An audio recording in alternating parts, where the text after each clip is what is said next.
Boa tarde, Estelinha. Obrigada por estar sempre aqui presente. Nas próximas você vai estar aqui dialogando.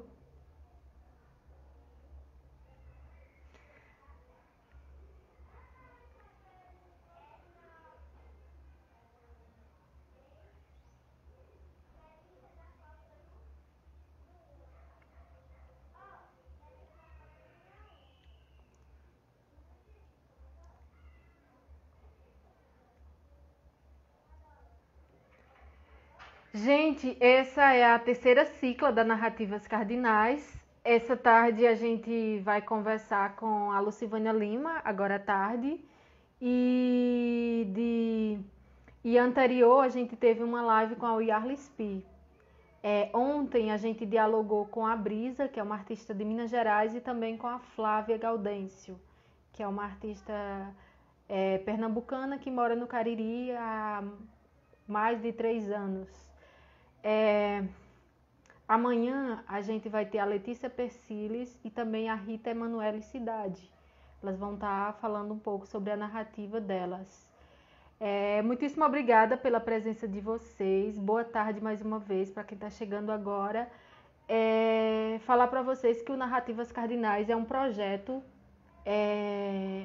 afetivo que tem o interesse de dialogar e de discutir com mulheres que são artistas da cena sobre suas narrativas e como elas estão pensando o agora a partir de toda a história de vida delas.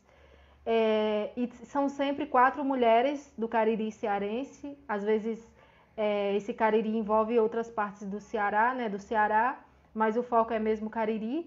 E sempre 2 artistas de outros estados do Brasil.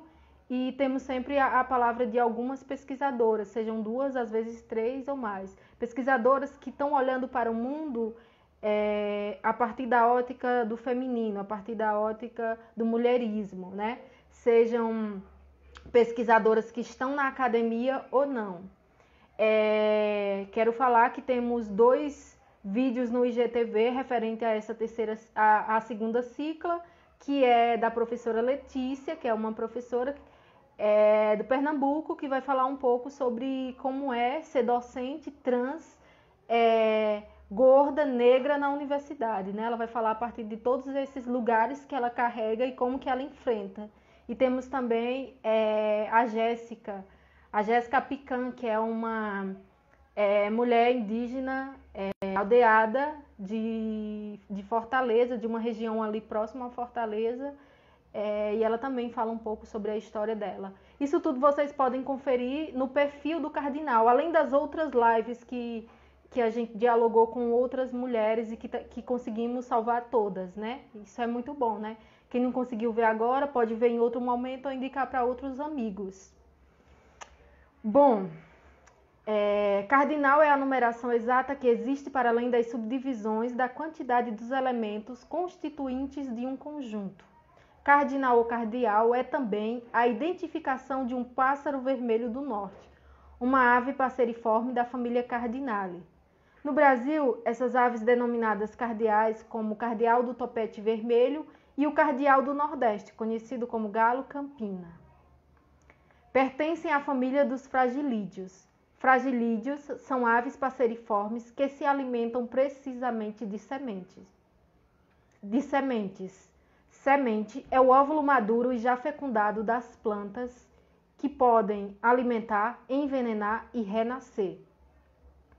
Essa junção de significados está na estrutura da obra que grita em nome das várias mulheres, buscando reivindicar nosso direito e a liberdade que é necessária para cada sujeito, independente do sexo biológico. Sejam bem-vindos ao Narrativas Cardinais. Boa tarde mais uma vez. Quero frisar que esse projeto ele surge a partir de um monólogo que existe desde 2017, que tem como foco discutir a mercantilização do feminino e discutir essas vozes femininas que são lúcidas, que trazem bastante lucidez, mas que diante desse mundo que a gente vive são consideradas loucas, desvairadas, desnecessárias. Então o trabalho busca dialogar isso e a partir dessa obra a gente começa a pensar outras possibilidades. Em meio a essa pandemia, um desejo imenso que surge e que outras companheiras abarcam é pensar em narrativas cardinais, né? Que o foco é escutar essas vozes. Nessa tarde de hoje, a gente vai conversar agora com a Lucivânia Lima, que é encenadora, atriz, professora de teatro e contadora de história. Tem também experiência com dança e iluminação. Lucivânia, ela nasceu em Juazeiro do Norte e também mora até então na região Cariri. Ela é fundadora e integrante do grupo de teatro Coletivo Atuantes em Cena, que existe desde 2013 no Cariri cearense.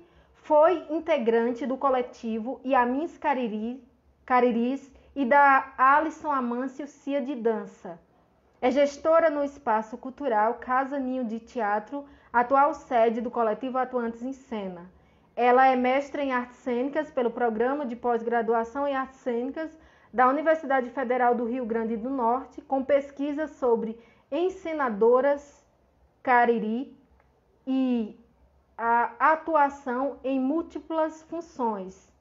É licenciada em teatro pela Universidade Regional do Cariri, com pesquisas sobre ensinação como prática pedagógica. Atualmente, ela está professora substituta do Departamento de Teatro, do curso de licenciatura em teatro, do Centro de Artes Violeta Arraes de Alencar Gervaseu, Urca, Ceará. Agora eu vou convidar a Lucivânia para a gente dialogar um pouco com ela, conhecer as histórias dela e esse corpo que passa vários espaços, camadas das artes. Obrigada a vocês que estão aqui. Oi, Lucy. Oi, gata. Boa tarde. Primeiro, Boa agradecer tarde. a você por você ter se disponibilizado. Já está recebendo aí vários corações, muitos corações, muito axé nessa tarde e sempre. E eu quero agradecer e aproveito já para ir perguntando para você quais são os sinais que seu corpo carrega, quais são os sinais que você vem trazendo. Babi, vê se tá bom o áudio, tá tudo tranquilo? A imagem também. Tudo tranquilo. Obrigada por eu estar aqui, pelo convite. Eu estou muito feliz de partilhar essa tarde contigo. Parabéns pelo projeto, tem sido muito bom. Não é sempre que eu consigo assistir todos, assim, na live, né, ao vivo, mas depois sempre estou indo lá assistir. E é muito interessante como a gente consegue visualizar várias pessoas do Brasil, né, que você tem trazido daqui da região e as potencialidades desses corpos femininos, cada qual no seu espaço e construindo suas histórias. Então, eu fico muito feliz de você ter me convidado para estar aqui. E principalmente considerando que nós temos uma trajetória de irmãs, né? Sim. Seguimos aí ao longo de muito tempo juntas. Então, quando você me faz essa pergunta, eu estou bem nervosa. Eu acabei de sair de uma aula e acabei de entrar aqui. Então, estou bem tensa, por conta que eu nem respirei bem. Mas quando você fala isso, eu gosto de dizer assim, eu queria contar a história do meu nome, porque a história do meu nome ele é interessante. Eu gosto de pensar que fazendo esse processo de retomada, né, de tentar me compreender no mundo, o nome ele aparece aí como um significado importantíssimo. Então, meu nome é Maria Lucivânia de Lima Barbosa, Lima da minha mãe, que é Irene de Lima Barbosa, e Barbosa do meu pai, que é Antônio Barbosa. Maria é um nome que está presente praticamente no prefixo de muita gente, né? Eu me lembro que nos anos 90, na minha turma do ensino médio, tinham 4 Marias. E aí o professor ele ia falar, fazer a chamada, aí ele sempre dizia, as 4 Marias estão presentes? Então, Maria é uma coisa quase que um prefixo. Quando não, é nome mesmo, né? Então, meu nome é Maria Lucivânia de Lima Barbosa. E aí eu brinco muito com esse Maria, porque eu sempre me intitulo Lucivânia. E as coisas mais sérias são na Maria, né? Então, assim, Emanuel não casou com Lucivânia, ele casou com Maria. Lá no cartório era Maria que a juíza falava. E aí Maria é um nome que mais existe, assim, para o feminino no Brasil, né? Quando a gente vem aqui, por exemplo, para o Cariri, que a gente tem como norte e construção, a Maria de Araújo é uma Maria, Sim, né? sim. E aí as Marias, elas têm suportado muita coisa, mas tem sido também esse nome muito forte, assim, para a nossa trajetória. Hum. E aí, quando eu penso na minha trajetória, nesse Maria, eu lembro também que minha bisavó era Maria. Uhum. A gente chamava ela de Maninha, mas ela era Maria, era vó Maria. E era Maninha E porque você minha mãe, conheceu? neta dela, eu E conheci, você ela era conheceu? minha madrinha. E aí, toda vez que eu lembro da minha bisavó, eu me lembro dela porque eu tenho isso assim, muito forte comigo, porque quando eu era criança, eu percebi que eu tinha um sinal no corpo igual a ela. Eu vou até mostrar aqui, eu não sei se você consegue ver, ó, perto do olho. Consegue? Esse Sim, aqui, ó. sim. Eu tirei os Quando eu comentários pra comecei a gente ver fazer o. sobrancelha, né, já na adolescência, as pessoas queriam arrancar esse sinal, ela tinha um sinal igualzinho a esse. E Sim. ela era completamente cheia de sinais, ó. E eu sou completamente cheia de sinais igual a ela. Tem um bem aqui, ó. Consegue ver? Sim, sim. Tem um aqui, Uhum. tem um aqui. E eu acho interessante, Babi, essa história dos sinais, porque é realmente uma conexão. Toda vez que eu vejo esses sinais que estão cada vez mais crescentes no meu corpo, é como se eu estivesse retornando para elas, assim.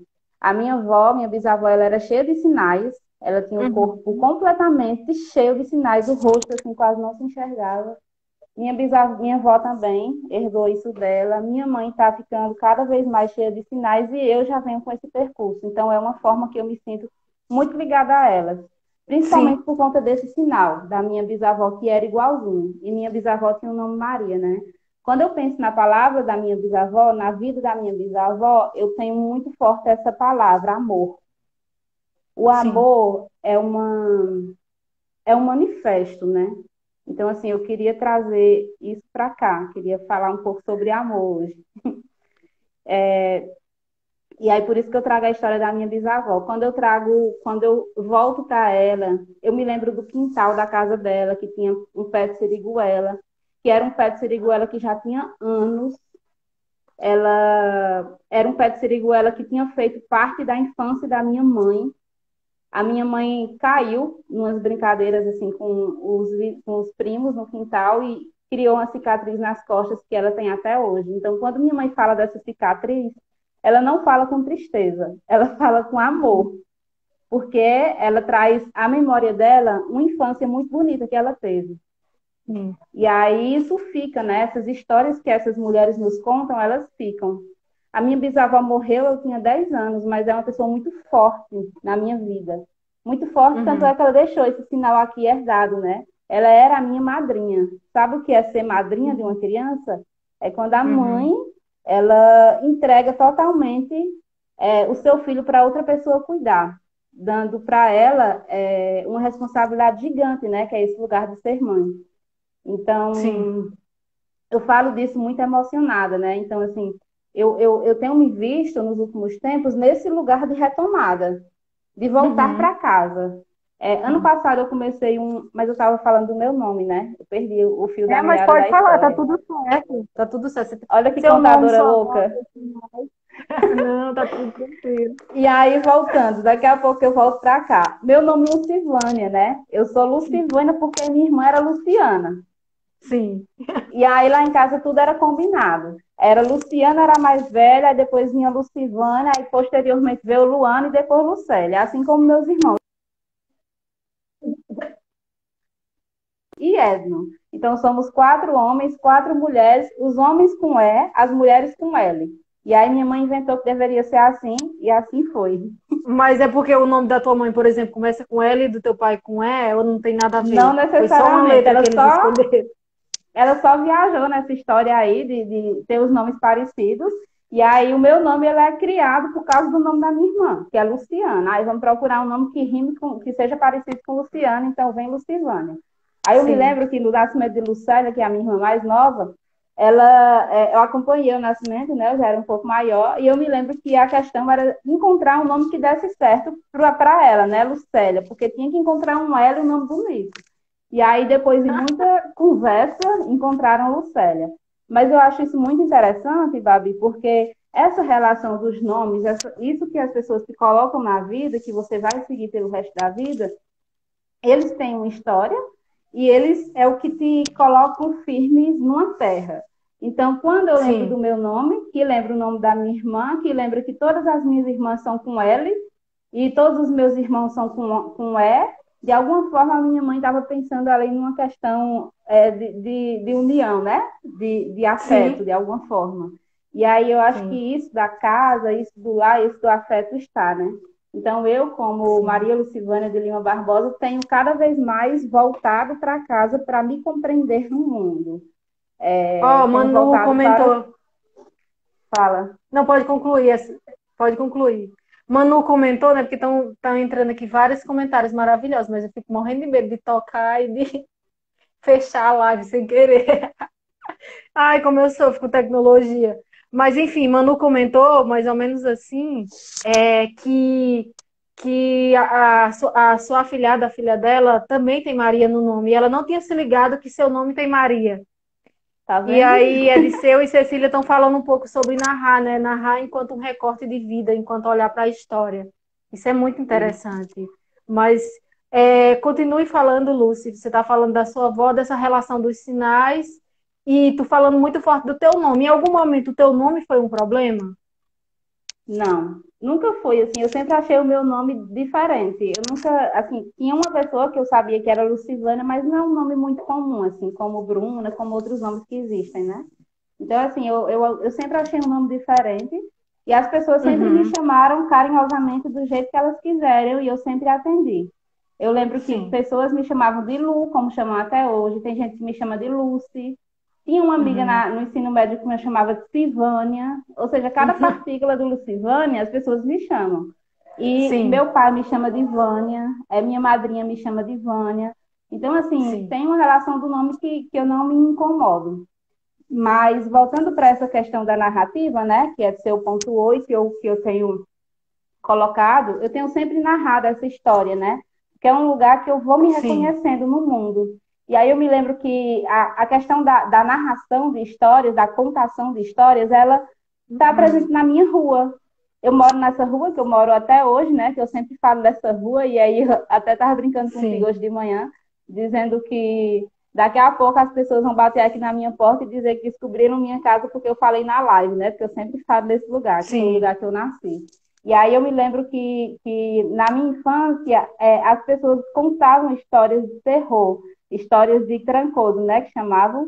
Então eu fui gerada nesse ninho, assim, nesse lugar de ouvir histórias que nunca aconteceram ou aconteceram, eu não vou saber, mas que eu acreditava que aconteciam. E o que encantava era aquele lugar, né? Porque eu não sou de sítio, eu sou da rua, mas acontecia esse Sim. lugar de os meninos ficarem sentados na calçada e os mais velhos contando histórias.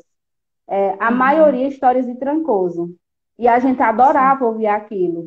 E eu escutava muito essas histórias de Trancoso na história da minha mãe, da minha avó também, que adorava contar a história de alma. Sim. Até hoje eu morro de medo de alma. E é isso, assim, eu sou essa pessoa que vem, acho que os discursos que eu carrego, né, que você perguntou isso no início, os Sim. discursos que eu carrego são esses. É esse lugar de mulher que vem se construindo aí a partir de várias outras narrativas, a partir de vários ciclos, de Uhum. de vários espaços comunitários, né? Então, eu ouvi a Sim. Flavinha falar desse lugar de que ela é um ser que não é só ela, né? Ela se configura em vários espaços. E nós todos e nós todas somos assim. Então, assim, eu me Sim. vejo nesse lugar de construção, mas sempre pensando essa relação do ajuntamento forte. É um ajuntamento que eu tenho Sim. aqui com você, é um ajuntamento que eu estava há pouco com meus alunos da universidade, é um ajuntamento que eu tenho com o coletivo Atuantes em Cena, um ajuntamento que eu tenho com Uhum. as minhas amigas, e por aí vai, né? E aí, pensando nessa vontade de continuar narrando as minhas histórias, né? É quando esse ano, né, juntamente com Manu e com Lorena, a gente dar continuidade a esse projeto, assim, de pensar contações de histórias para crianças pretas sobre negritude, na verdade, e para o público geral, na verdade, né? Mas sobre negritude tendo esse foco. Fala um pouco do projeto, Lu, o nome do projeto, as pessoas que estão aqui que ainda não estão seguindo a página, já seguir. Tá. Então, assim, eu acho que essa relação da contação de história, desse universo infantil, essa relação da ludicidade, sendo muito presente na minha trajetória, acho que na trajetória das meninas também, e a gente sentindo a necessidade de contar histórias pretas, né? A gente, um dia, na quarentena, eu mando mensagem para a Manu e para a Lorena, e, tipo assim, eu mandei mensagem para elas logo após elas terem feito aquela ação que elas fizeram da contação de histórias, né? Da contação que elas têm em comum dentro da Trupe dos Pensantes. E era um projeto que eu já tinha vontade. Só que tem muitas coisas que eu não consigo seguir sozinha, entende? Porque eu sou muito Sim.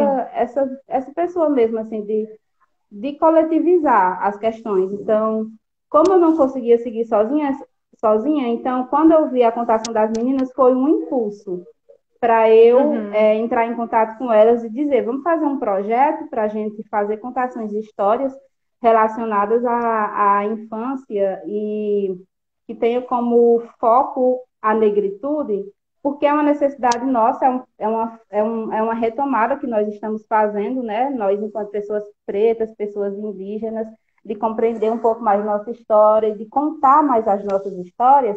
E aí eu acho que é uma responsabilidade nossa do campo pedagógico, entende? Porque quando a Sim. gente se coloca nesse lugar mesmo, assim, de que nós trabalhamos com as crianças. Nesse momento eu não estou trabalhando com crianças, estou na universidade, mas estou formando pessoas que irão trabalhar. Então, é muito importante ter isso como necessidade também. E a gente se colocar para jogo, né? Porque não adianta a gente ficar reclamando que não tem e não ir atrás de fazer.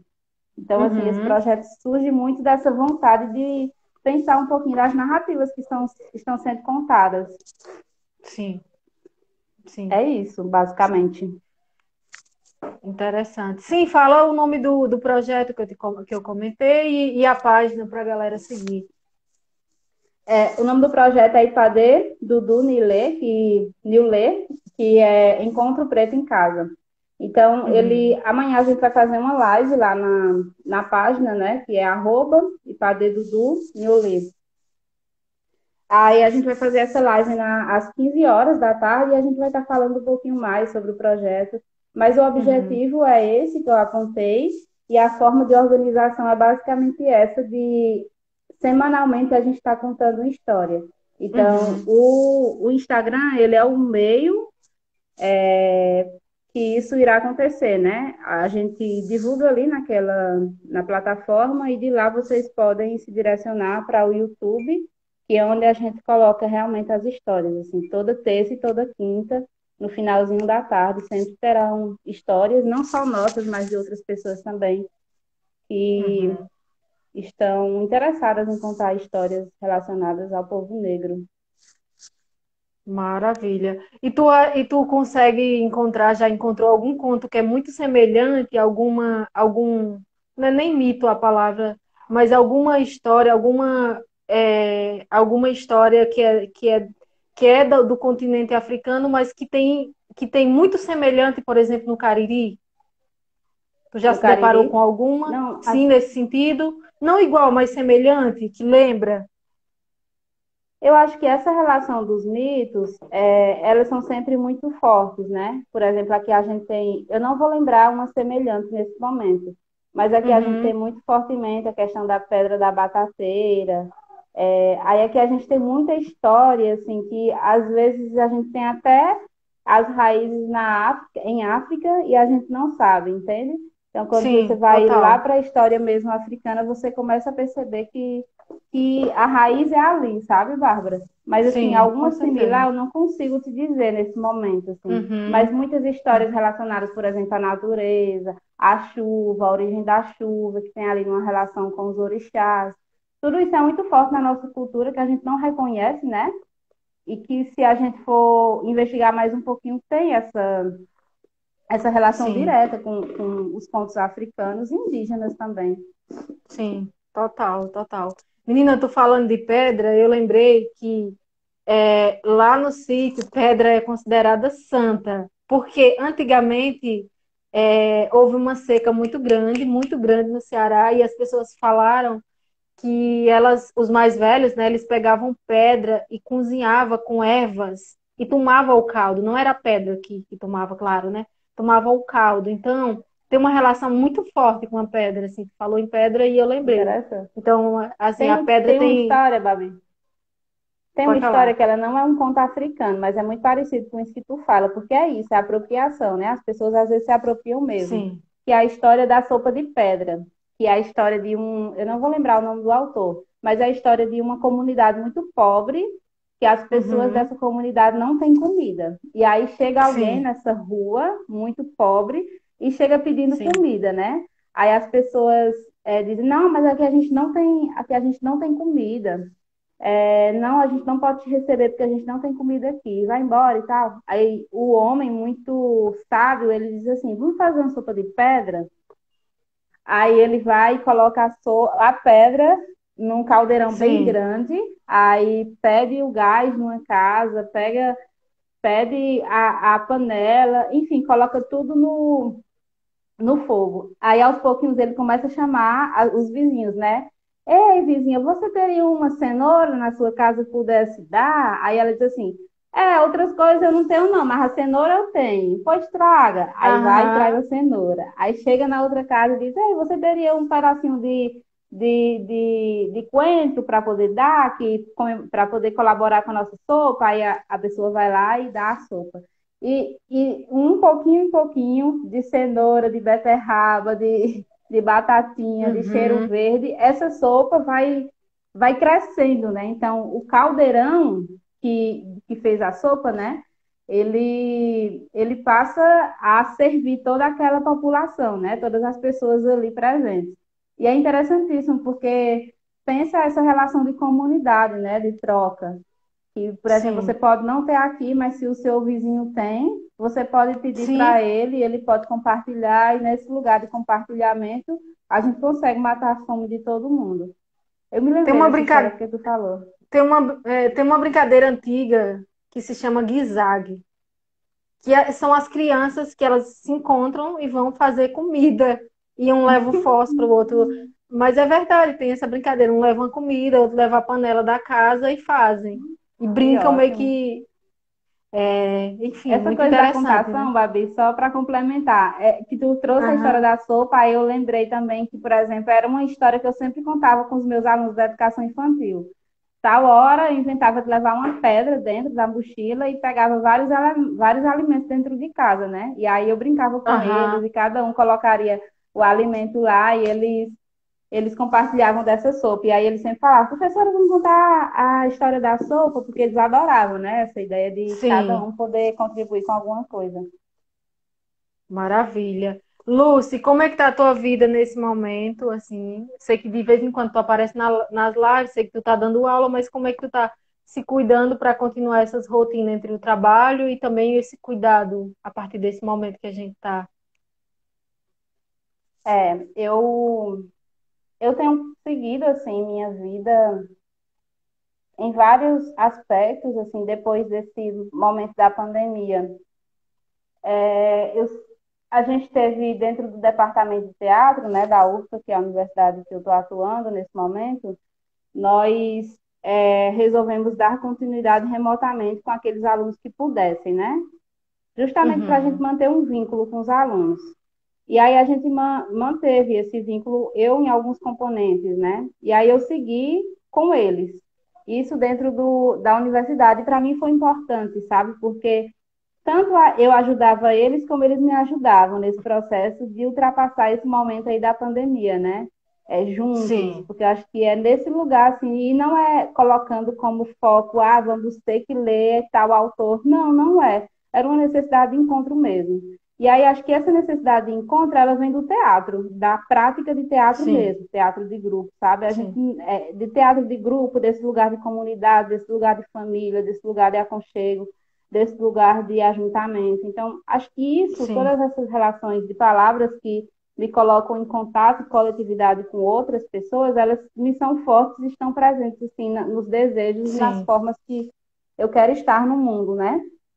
Aí, por sim, conta disso, eu venho seguindo em várias atividades, assim, tanto academicamente, como sim, no grupo, como nas criações. Eu falei em alguns momentos que eu tenho estado muito, como que eu posso dizer? Não é muito criativa, é muito porosa porosa, nesse momento.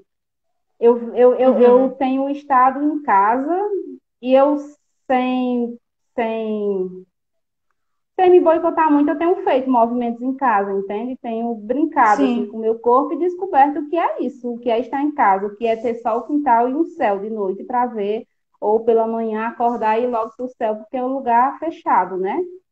Então, uhum, assim, tenho estado nesse espaço assim, de pesquisa.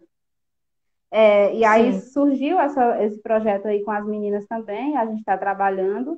Dentro do Coletivo Atuantes em Cena, a gente também está trabalhando remotamente, descobrindo o que é isso, né? Então, uhum, nenhuma atividade foi parada. E eu acho que não ter parado nenhuma atividade me ajudou muito a passar por tudo isso, entende? Porque, de alguma uhum, forma, eu tinha ocupação, tinha coisas para fazer e seguir. Então, de alguma sim. forma, isso tem sido positivo, assim, na minha vida. Eu acho, assim, positivo. É interessante tu trazer o lugar da universidade, né, da instituição universitária, né, que volta o ensino de forma remota, que é diferente do ensino virtual, né, que, enfim, tem outras possibilidades de como ser colocado, porque, por exemplo, tem muitas professoras, principalmente de escolas particulares e do município, que estão sofrendo muito. Tem uma pessoa próxima a mim que dá aula no município e ela está sofrendo muito, porque o WhatsApp é 24 horas, os alunos, é o diretor no pé, é uma luta, assim, sabe? Não tem uma compreensão, como, por exemplo, minhas aulas vão voltar, um professor que tem dificuldade com uma plataforma, as aulas dele vai iniciar só daqui para a próxima semana.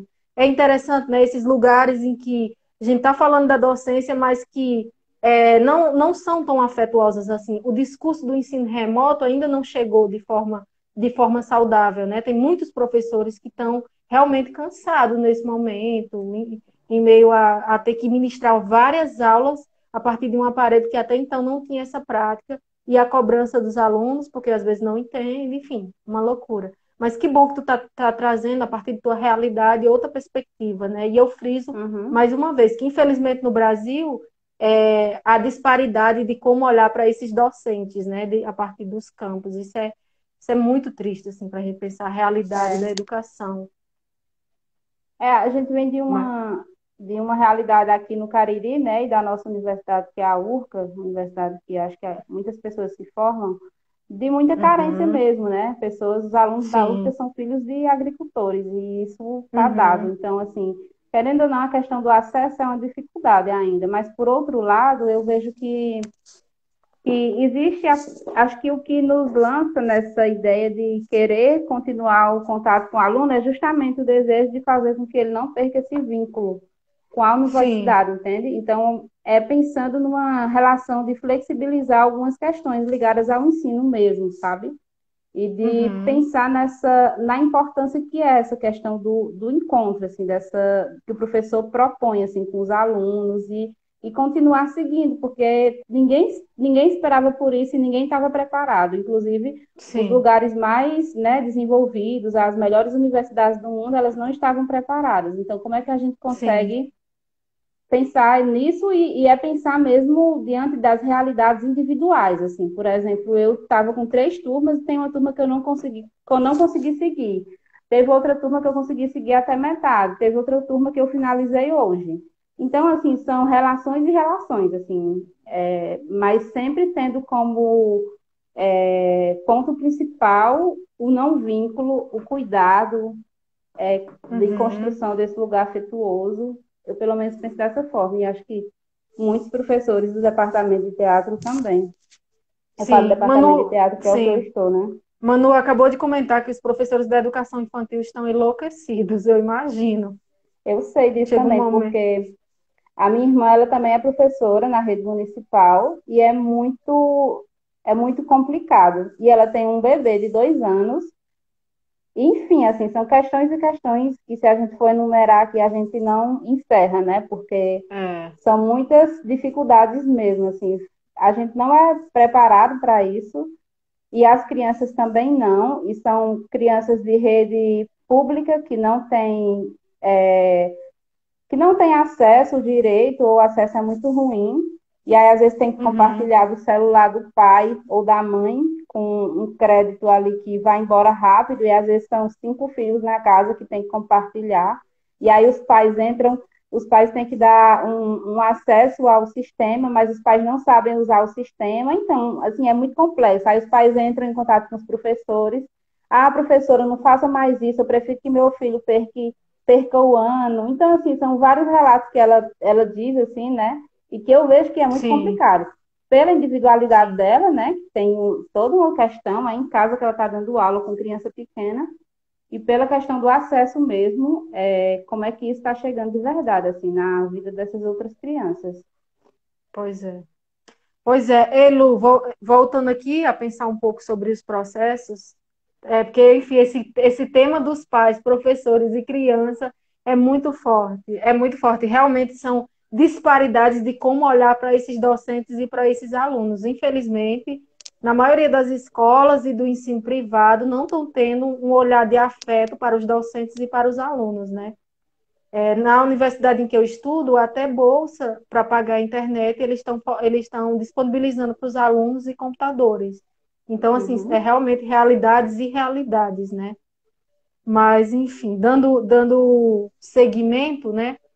E falando ainda, pensando um pouco mais da tua história, você fala a partir desse corpo feminino, esse corpo dessa mulher negra, esse corpo que foi criado, nasceu e se criou em Juazeiro, num bairro específico, que é o Santa Teresa, que tem uma relação com o teatro desde a escola, né, com o teatro, com a contação de história, e que depois adentra a universidade, e na universidade você, me parece, a sensação que eu tenho é que você já chegou com uma maturidade, é a palavra que me vem agora na boca. Você já chegou com Uhum. uma maturidade, assim, nada era assustador, assim, nada foi tão de supetão, assim, digamos. E isso é interessante, né? Porque quando você chega na universidade, você começa a desenvolver trabalhos, a pensar a perspectiva da encenação. Você já vai demarcando lugares que me parece que tinha um interesse anterior, né? Assim, não foi Uhum. uma coisa de tão susto. Faz sentido isso que eu estou colocando? Faz, Babi, faz total sentido, porque quando eu inicio minha trajetória do teatro mesmo, propriamente dito, não esse teatro que a gente vai encontrando nas nossas raízes, né? Essa coisa que é mais na comunidade, enfim, mas o teatro mesmo, assim, como estrutura mesmo, assim, como com ensaio, com texto, nesse outro lugar, eu comecei na instituição, Aham. né, no Orfanato Jesus Maria José, que é uma instituição filantrópica no Juazeiro do Norte. Só que antes de eu ir para a instituição, eu já sabia que eu queria trabalhar com teatro. Eu lembro que essa coisa do teatro ela é muito forte, assim, eu lembro que tem uma foto minha de Sim. infância, que é lá na Praça Padre Cícero, e aí nessa foto tinha os anjinhos lá na praça, sabe? E aí toda a minha família Uhum. normal, natural, assim, todo mundo fez pose pra foto. E a minha foto era assim, né, com a mão assim apontada, porque eu estava imitando o anjo que eu vi na praça. Era Natal no ano. Então, isso aí são outros reflexos, mas do ponto de vista da prática, com professora de teatro, com horário destinado para isso, e sabendo que estava fazendo teatro, foi nessa instituição. E foi muito interessante Uhum. porque a gente, tudo que eu tento desenvolver de alguma forma tem um pouco esse gancho. Quando eu comecei Sim. lá na instituição, eu fiz estágios em escolas para compreender como era que os professores davam aula. Eu preciso dar boa Uhum. tarde à minha madrinha, ela acabou de entrar. A minha madrinha fala muito dela, né? Babita, que me Sim, conhece, sim, sabe? sim. Ela acabou de entrar, bem-vinda. E aí ela então, começo a fazer teatro com esse pensamento sobre a prática pedagógica. Começo a ir para escolas Uhum. particulares, ver como é que os professores davam aula, tudo isso antes da faculdade. E aí, por exemplo, eu tenho um amigo, Ulisses Benjamin, que ele é um pouco mais velho que eu. Ele começou a dar aula em escolas particulares e eu acompanhava como como estagiária, as aulas dele, a gente construía tudo junto. Então, esse lugar pedagógico, ele vem sendo construído. Quando eu chego na universidade, eu já sei que eu gostaria de ser professora, né? Então, Sim. assim, isso foi interessante. Aí, por exemplo, as práticas relacionadas à contação de histórias, mais uma vez, que aí quando eu vou para os meus estágios na universidade e que vou trabalhar com a educação infantil, eu trago novamente a contação de história Uhum. como ferramenta pedagógica para o ensino do teatro. Aí, por exemplo, agora na Uhum. universidade eu estou como coordenadora do PIBID, né? Do Programa de Iniciação à Sim. Docência de Teatro. E aí o meu projeto, ele também embarca sobre essas vias, sobre como é que a gente pode aproximar as crianças, os adolescentes, a partir da narrativa, a partir das histórias de vida que eles narram. Então, tem um gancho aí que vem sendo construído, né? Ao longo do tempo. E Sim. aí é isso, assim, quando eu chego na universidade, eu não vejo tudo como novo, novo, novo, novo. Claro que muita coisa sim. Mas, por exemplo, Sim. essa ideia de querer ser professora já era muito clara, clara Sim. não, já era muito nítida. Uhum. Essa ideia de trabalhar com de ter algumas ferramentas, assim, metodológicas também, por conta de algumas práticas que eu já vinha desenvolvendo. Mas muita coisa foi somada na universidade. E, por exemplo, a prática como ensinadora, ela surge na universidade, assim, muito claramente. Foi onde eu comecei a perceber que os outros espaços de atuação em que eu estava, eles se aglomeravam meio que no processo de encenação. É quando eu conseguia ser Sim. mais verdadeira e conseguia escrever tudo aquilo e conseguia amarrar todo um pensamento. Por isso que a Uhum. minha pesquisa de mestrado ela tem esse gancho, né, da polifonia teatral, porque Sim. eu me via nesse lugar, assim, eu trabalhava com luz, trabalhava com dança, trabalhava com cena, como atriz. Então, esses espaços de atuação em que eu estava, em outros espaços, no processo de encenação, eles se afloravam, né? Eu começava a Uhum. pensar Uhum. numa cena que tinha uma construção a partir da luz. Começava a Uhum. trabalhar corporalmente com os atores a partir de uma referência da dança, a partir das práticas da dança, entende? Então, isso vai se Sim. amarrando e vai se tornando consciente só depois. Não é uma Uhum. coisa assim que também nasce de um dia para o outro. A gente vai Sim. exercitando isso, e inclusive a escrita, né?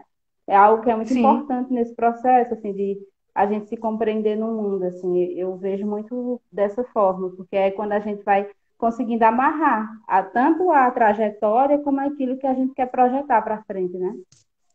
Sim.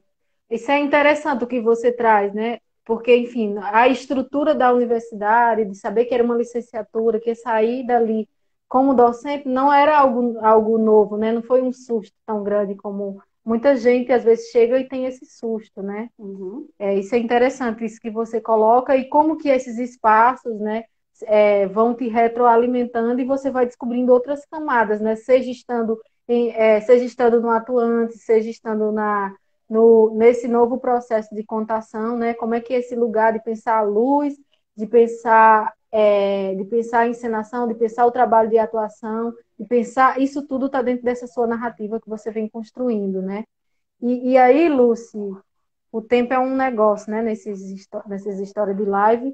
Eu queria que tu falasse um pouco, como as coisas estão se encaminhando para o final, falasse do seu sonho, qual é seu sonho nesse momento, seu sonho pessoal, seu sonho coletivo, o que que você deseja, o que que você tem desejado, enfim. Eu sonho em tanta coisa.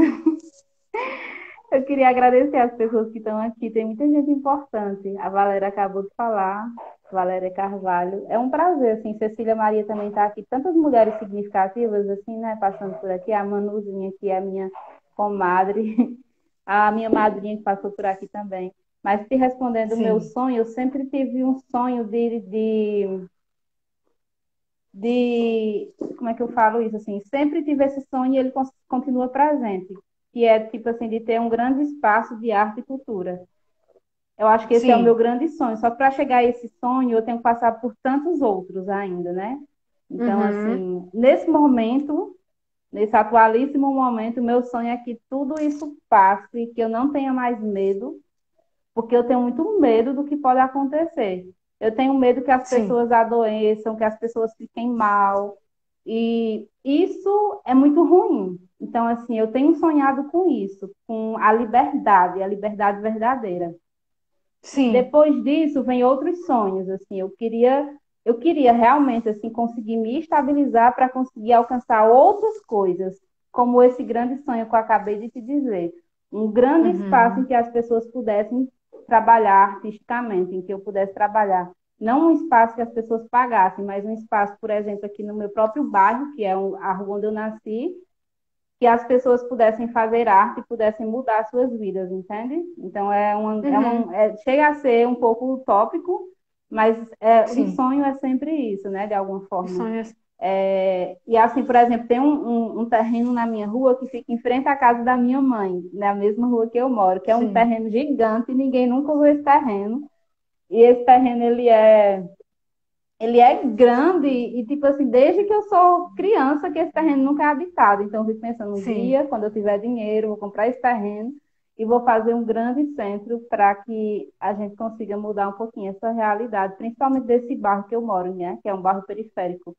É uma rua que fica, Uhum. assim, numa encruzilhada, assim, fica depois da linha do trem. Então, eu sou uma pessoa da linha, né? Perto da linha do trem. É uma rua que chama Sim. Travessa, que ela não é é uma rua enfim, de travessa, de travessia, não é uma rua Travessia. fixa, de travessia. As pessoas passam por aqui, entende?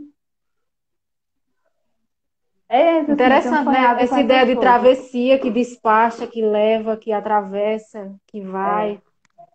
Aí é uma Sim. travessa que fica bem pertinho da linha do trem, né? E a linha do trem Uhum.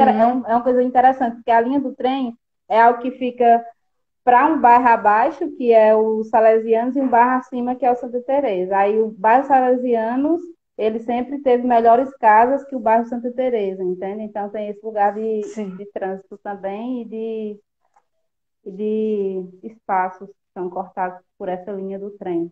E essa travessa que fica pertinho dessa linha, enfim. Lúcia, Valéria é maravilhosa, né? Ela acabou de dizer que vai dar certo, até porque isso vai passar. Teu sonho é lindo e vai concretizá-lo. Olha que linda. Exu. Lúcia, tem algum processo que tu fez em alguns anos atrás que tu acha que diz muito desse momento de agora, que vem na tua cabeça? Não, assim, não que eu consiga pensar agora. Porque é muito Sim, novo, isso de você ficar em casa, de não poder sair, de não sim, poder se afetar, é sim, muito diferente de tudo que a gente já viveu, né? A gente já falou. Bom, o Esperando Godot, que foi sua direção, eu acho que tem uma relação muito próxima, porque as pessoas sim, não conseguem sair daquele espaço, né? Os dois sim, personagens principais. Eles não conseguem sim, sair dali. É diferente daqui, a gente está obrigado a estar aqui, né? E de alguma forma eles estavam sim, obrigados a estar ali também, mas por outras questões, porque eles tinham questões que eles não conseguiam sim. resolver. Então eles ficavam presos, assim. E é um espetáculo assim que para mim foi muito importante. Então acho que tem uma Sim. relação próxima com tudo isso que a gente está vivendo. Sim. Dois Esse corpo que vagabundos está descendendo da espera, congelado, o né? Fagner falou. É, É. Esse corpo que está congelado. E a gente no Brasil está congelado de diversas formas, né? Pensando no é. vírus bacteriológico e pensando também a política do Brasil. Lu, agora para finalizar, se você quiser dizer alguma poesia, algum texto, e mais uma vez te agradecer, dizer que foi maravilhoso e que é isso, é só um pouquinho de você, né? É só uma Babi, provocação. eu queria te agradecer muito. Queria agradecer a ti, agradecer a todo mundo que está aqui, pessoas assim importantíssimas para mim, amigos muito próximos. Eu fiz uma listinha aqui de várias mulheres que são muito importantes na cena Cariri, que eu queria talvez se der tempo, mas se não der, elas Olha, os estão aí últimos no minutos são mundo. seus.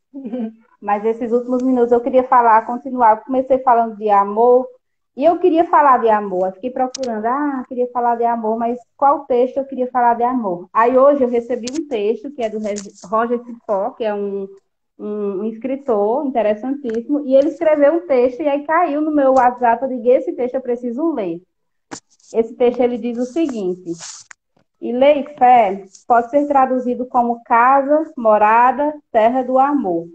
Isso me ajuda a confirmar que o amor não é apenas algo que sentimos por alguém que nos afeta, Amor é casa, é valor de organização de uma das sociedades mais importantes do mundo. Nós, aqueles pretos e pretas de tradição iorubá, fomos grandes gerados do Ilé-Ifé, na casa do amor. Isso, por si só, já nos ajuda a ter uma outra perspectiva do tipo de amor que devemos produzir e cultivar. Amor não é o que se sente quando afetado, é como você se organiza dentro. Dentro, porque o corpo, ele é casa. Somos seres que precisam socializar para existir. O princípio das cidades, da sociedade, é sobre interagir, trocar e compartilhar, na harmonia. Agora, pensa aí que a gente pode viver amores compreendendo que de nossas moradas visitamos, trocamos e recebemos de outros. É coisa importante. Pareço divindade das trocas e movimentos, a troca não é justa, é roubo. Se você leva algo do mercado e não deixa nada, é roubo. Elabore isso no amor. Se você recebe e não entrega, é. E nós já sabemos o que aconteceu. Nessa história daqui que nos distanciou da capacidade de amar para nos organizarmos melhor em sociedade. Já sabemos que a elaboração do amor por aqui não é casa. Mas quero lembrar que Ilé-Ifé não brotou no mapa. Ilé-Ifé foi construída a partir do amor. Pensemos, que amor queremos construir? Que eu achei incrível a forma como esse texto caiu em minhas mãos. Eu estava querendo falar de amor, e eu acho que amor é uma construção, e amor é na troca, é no olho no olho. Eu acho que amor é na troca mesmo, no ajuntamento. As meninas gostam muito de dizer isso, a Valéria e a Verônica, que é no ajuntamento, é nesses lugares de encontro, é na universidade com os meus alunos, é no meu grupo de teatro, é com você, que é minha amiga há tantos anos, é na minha casa com os meus irmãos, que são corpos múltiplos, cada um com o seu significado, é com as minhas amigas. E aí, se eu tiver um tempinho, eu queria saudar todas as mulheres é, da cena teatral. Tem 5 Eu minutinhos. saúdo a Maria da Guia, que está fazendo cena comigo. Eu saúdo você, Bárbara. Eu saúdo Cecília Maria, gigante. Eu saúdo Manuzinha. Eu saúdo Lorena, Suzana, Sâmia, imensa, Joaquina Carlos, Rita Cidade, Jordiliane, Ana Maria, maravilhosa, Estelinha Bonfim, Maria Tereza Queiroz. Cadê Tereza na nossa vida? Luana Pinheiro, Raqueline Barros, amadíssima, é, Suimara Evelyn, Silvaneide Pereira, Amanda, Faina Jorge, Sandra, Luísa, Andreciele, Michele, saúde as minhas amigas da dança, Rosilene Diniz, Luciana Araújo, Aline, Keliene, Bel, Vivi, Fernanda, Joanísia, saúde as meninas das IAMIS também, Maria Macedo, Jaque, Tana, minha aluna, minhas alunas, Milene, Dávila, Júlia Valério, Indianária, o Yarley, que esteve aqui, eu não pude assistir, mas irei assistir depois. Rani Lessa, Mônica, Tainária, Penha, Vitória, Jardila, Diana, Luz. Termino com Luz. E saúdo também as minhas pessoas que estão aqui presentes, a minha queridíssima madrinha, Lucimar, que eu sempre falo dela, saúdo minha família inteira, minhas mulheres da minha família, que eu falei de algumas, Lucélia deve estar por aí também, Valéria e Verônica, que são mais que necessárias. E eu queria terminar dessa forma, assim, dizendo que nós somos muitas aqui no Cariri, Sim. cada uma no seu universo vem construindo uma história muito importante para a trajetória desse Cariri, né? Esse Cariri que foi inventado a partir da Maria de Araújo. É isso, Fabi. Salve a Beata! Obrigada, Lucy! Beijo. Beijos! Gratidão. Gratidão.